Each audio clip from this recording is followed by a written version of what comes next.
Thank you. Thank you. Item number 4, discussion decision on approval of second reading of ordinance number 21-1135.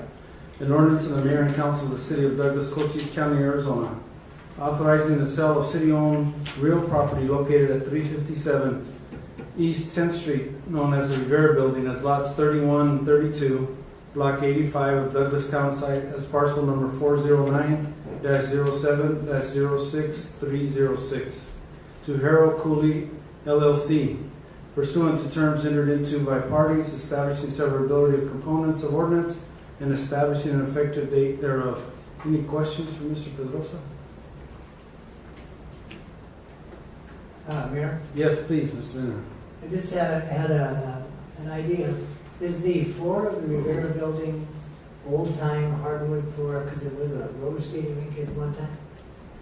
Yes, Mr. Linderman, that is the case. I bet that's part of the value. Thank you. This was lovely. Thank you, Mr. Lina. Anyone else? Anybody in the public would like to comment?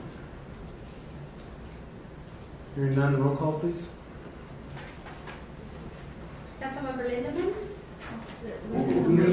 Oh, thank you. May I have a motion? Thank you very much. I make a, I'm ready to go.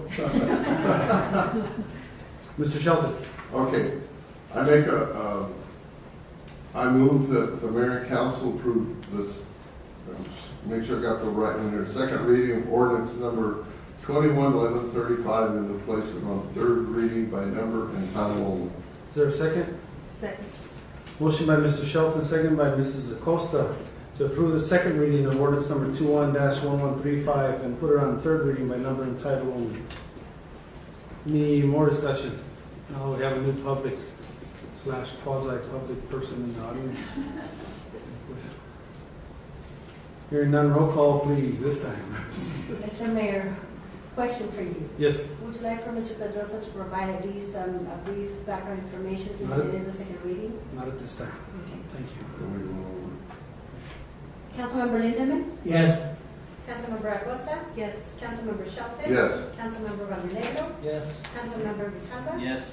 Mayor Potempo Morales? Yes. Mr. Mayor? Yes, motion carries.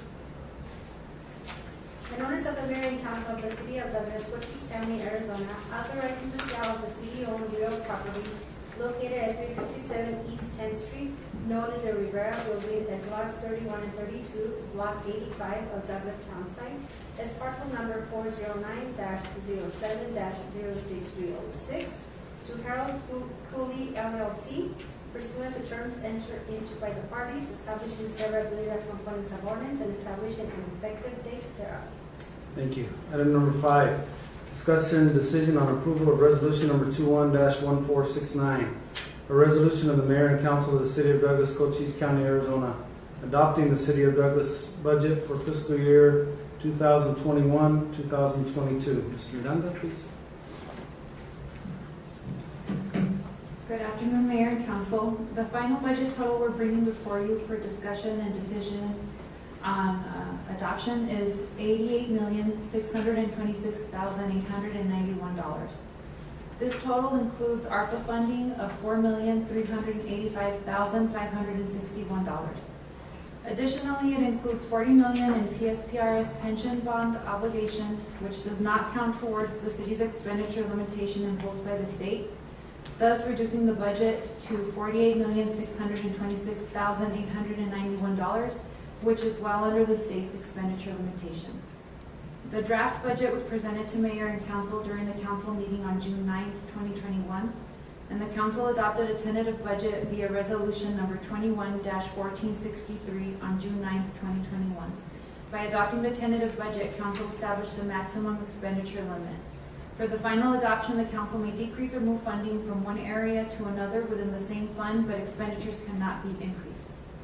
The consolidated budget includes the following items: use of one-time ARP Act funding in the amount of $4,385,561 provided by the federal government through the state of Arizona for COVID-19 response to cover public safety, regular salaries, and benefits. This in turn gives us capacity in the general fund for one-time capital project purchases to include Investment into our streets equipment infrastructure, $1 million. Community projects, $1.1 million. Public safety, $829,000. Downtown revitalization, $300,000. And port of entry water and sewer infrastructure, $500,000. And I should clarify that it covers not only public safety salaries, but other approved expenditures under the ARPA Act. Other major investments are water infrastructure, including new well, $2.2 million, streets projects, $500,000. It also addresses a major financial obligation for now and future years, which is the pension bond obligation of $40 million to alleviate our unfunded liability and save approximately $15.7 million over 18 years. And as stated earlier, the $40 million in bond proceeds don't count towards the city's expenditure limitation imposed by the state. Douglas's expenditure limitation is $73,370,847. Total current expenditures are $88,626,891, less the $40 million, which puts us at $48,626,891, which again, as previously stated, is well under the state's expenditure limitation. We will utilize fiscal year 2021 carryovers from capital projects and enterprise funds to complete capital projects in the new year in the amounts of $717,592 and $204,000 respectively. We will also provide a general fund subsidy to housing and or utilize the reserves in the amount up to $31,838, a general fund subsidy to the airport of $30,165, and a golf course subsidy of $180,000. Additionally, depending on the surplus at the end of fiscal year 2021, we will be looking at providing a one-time distribution to employees before the end of the 2021 calendar year. And at this time, staff is recommending approval of the final fiscal year 2021-2022 budget as presented. Thank you, Mrs. Miranda. May I have a motion, please? Mr. Mayor, Mr. Grijalva. No, Mr. President. Thank you, Mr. Valorego. I move that the mayor and council approve resolution number 21-1469. Is there a second? second. Motion by Mr. Valorego, second by Mr. Shelton to approve resolution number 211469, which essentially adopts our budget for fiscal year 2021-2022. Questions, comments? Mayor, I have a question. Yes, please, Mr. Inman. Suppose we sell the golf course, and then does that mean we don't have to give them any money? We can reallocate. That's Mr. Pedrosa, please. Thank you, Mr. Mayor. Thank you. The sale of the golf course, the way it sits on the RFP or the invitation for bid is that they take over all operations. Of course, the official contract will dictate those terms, and those terms will be approved by the mayor and council. But just as a shell, the way we put that IFP is that we expect that those expenses will be incurred, but we will be working with whoever would to buy the golf course on the water deal to get them eventually to pay full price for the water. But we put it out in the IFP that we will get there gradually. Thank you, just wondering. Thank you. Good question, Mr. Inman. So in other words, if I understand it, is that I know a lot of expenditures happen during the summertime, so it may be accelerated at the summertime depending on if the property is sold. So that would vary. It wouldn't be a direct 12 months just distribution out there. That's right. Any other questions or comments? Mr. Please? Mayor, Yes, please. Ms. Morales. I just want to thank Ms. Miranda, Mr. Pedrosa, and Jose, the chairman of the Finance Committee, and all Finance Committee members for their hard work and dedication. It's really appreciated in getting this budget done for this year. So thank you for all your hard work. Echo that. Thank you, Mrs. Morales. Anyone else? We didn't get a chance to do this the other night, but anybody in the public would like to comment?